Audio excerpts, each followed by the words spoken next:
Hi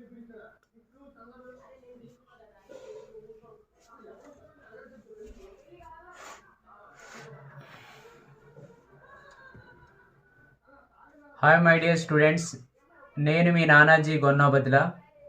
ఈ academic year మనకి increasing and decreasing functions అనే టాపిక్స్ నుండి 1 2 marks question and 1 4 marks question అనేది ఈ academic year and must and షుడ్గా పబ్లిక్ ఎగ్జామ్లో మనకి రావడం జరుగుతుంది. దానికోసం మనం దాంట్లో ఉన్నటువంటి స్టార్టింగ్ డెఫినేషన్స్ని ఒకసారి ఎక్స్ప్లెయిన్ చేస్తున్నాను. క్లియర్గా అబ్జర్వ్ చేయండి ప్రతి ఒక్కరు కూడా.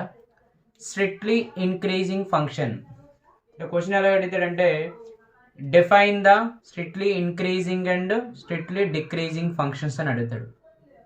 సో దాని డెఫినేషన్ రైట్ చేసినప్పుడు, let F be a real function, let F be a real function defined on an interval I అని రైట్ చేసుకోవచ్చు, లేదా intervals of A comma B. Then f is said to be strictly increasing function on I. Same definition. మన decreasing అడిగినప్పుడు కూడా strictly increasing ప్లేస్లో strictly decreasing అని రాసుకుంటారు. Let F be a real function defined on an interval I. Then f is said to be strictly increasing function on I. If x1 less than x2, f1 less than x2. So f of x1 less than f of x2. So for all x1 comma x2 belongs to a comma b అని right చేయొచ్చు, లేదా belongs to I means intervals on I అని, లేదా belongs to r అని కూడా right చేసుకోవచ్చు. అంటే r అంటే ఆ రియల్ నెంబర్లో ఉండేటువంటి ఎలిమెంట్ అయినా సరే మనం తీసుకోవచ్చు అని. So f of x1 less than f of x2 for all x1 comma x2 belongs to I, or x1 comma x2 belongs to a comma b, or x1 comma x2 belongs to r అని కూడా మన definition రాసినప్పుడు right చేయు. Okay, ఒకసారి వినండి. Let F be a real function defined on interval I, then f is said to be strictly increasing function on I if x1 less than x2 and f of x1 less than f of x2. So for all x1 comma x2 belongs to I means intervals on a comma b అని.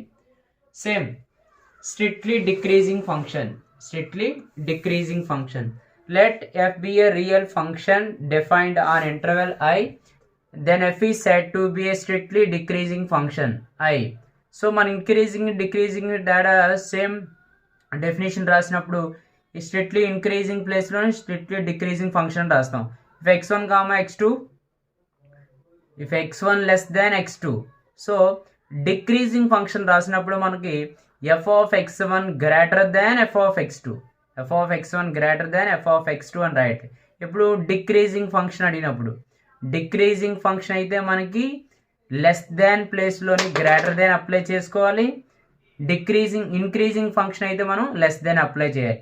So x1 less than x2 అని write చేయాలి first. So f of x1 greater than f of x2 for all x1 comma x2 belongs to I. ఇది మనకి strictly decreasing and strictly increasing function. Increasing function రాసినప్పుడు less than use చేయాలి, decreasing function రాసినప్పుడు మనం greater than అని use చేసుకుంటాం. Next మనకి increasing function decreasing function.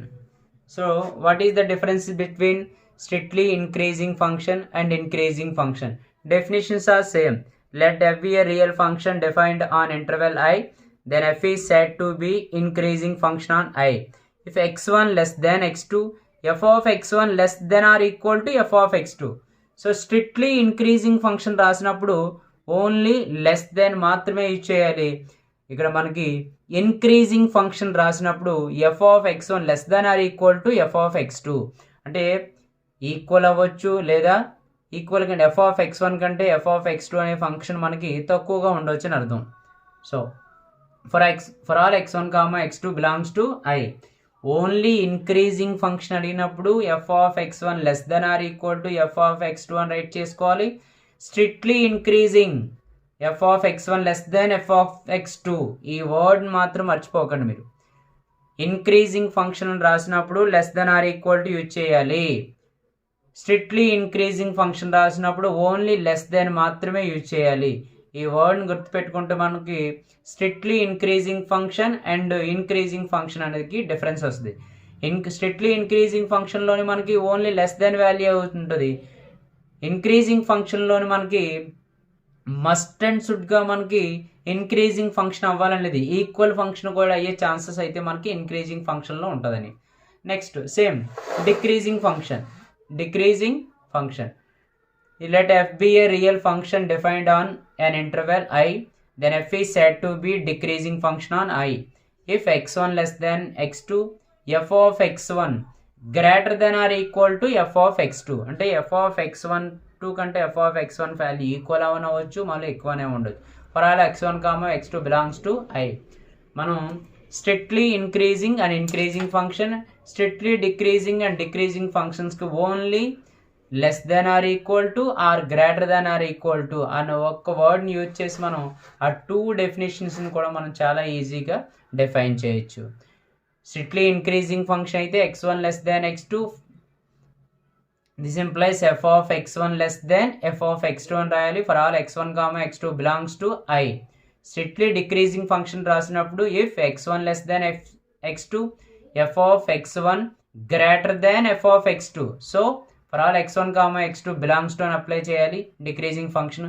Increasing function రాసినప్పుడు డెఫినేషన్ అనేది own let f be a real function defined on I, interval I, then f is said to be increasing function x1 less than x2. So increasing function right చేసినట్టు f of x1 less than or equal to f of x2 అని రాసుకుంటాం. For all x1, x2 belongs to I. Decreasing function రాసినప్పుడు same let f be a real function defined on interval I, then f is said to be decreasing function on I.